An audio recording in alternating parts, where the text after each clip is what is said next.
Hi, this is the day 3 of 7-day series of building MVP. Today, I have launched my MVP.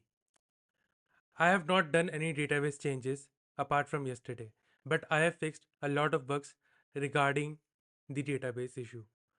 Initially, I thought I will use Supabase, but I have worked upon it and I have moved to Neon database.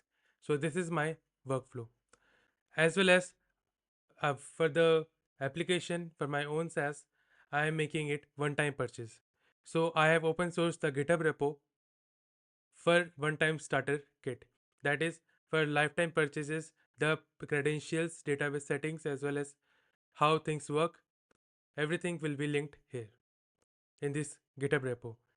This is the instructions which you can follow and you can read for yourself, which I will link into the description. And this is how the instructions are written. You can feed this to AI as well. So if you go to the repository and if you read the README and you can feed the markdown file to your cursor or any AI code you are using. After that, you have cloned it. The only thing which will be left to launch is you have to use Vercel.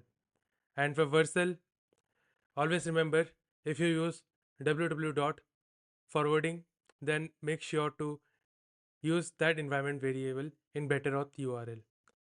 And for database, I have used Neon.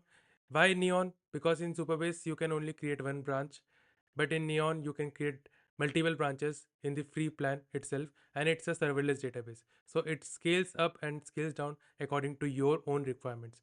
So you can see this is the development. I have 4 tables: account, session, user, verification. And if I go to production, I have again 4 tables, and for production, I have data which you can see in the users table. But for uh, development, I don't use this branch. But if I need, I can use it. So you can see this is the user ID which was created for the production.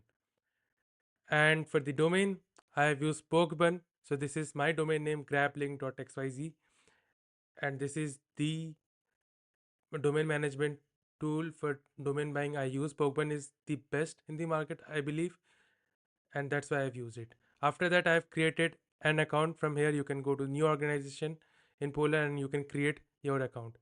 After you have created account, you have to verify your status. So you can just put in your details and it will ask for verification.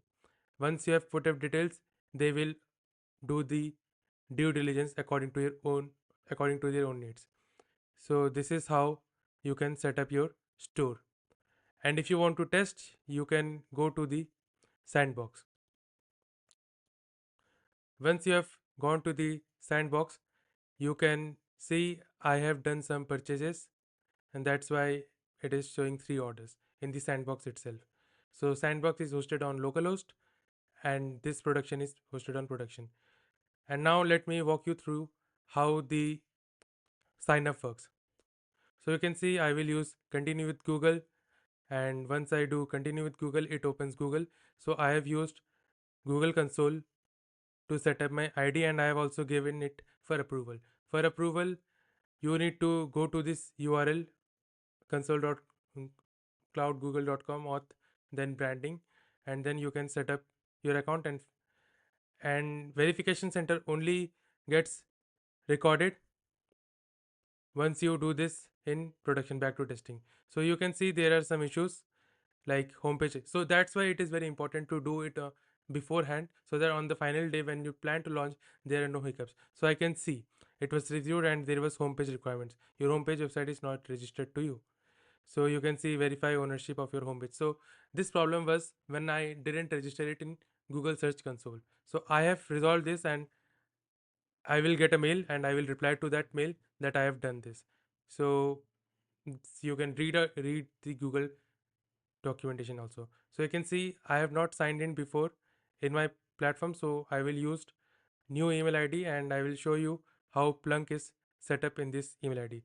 So new email ID is created and I will get a new email which I will show you a bit. And go to my inbox.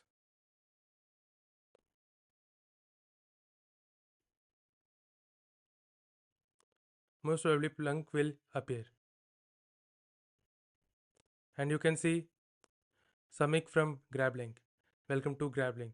So this is the email automation setup I have done using event base. So if I go to app use Splunk, and you can see I have contacts, I have 2 registered emails here. It will load in a bit. Yeah, I have 2 registered email a few seconds ago. And once this is accessed, I can go to upgrade to lifetime, and if I click on upgrade to lifetime, it will create a new checkout session for me. And if I give my details and if I pay, yeah, it will be paid. So this is the production URL which I will not pay right now, but this is how it works. So this is I have done. I have launched it through Neon database for production URL, and you use Splunk. I have linked all the email. I have bought the domain. I have shown what are the things to do when you launch an MVP. So I will implement the main core logic or the business functionality tomorrow, and you can use this starter kit and use this documentation and use this video for your own need. So see you in the next video.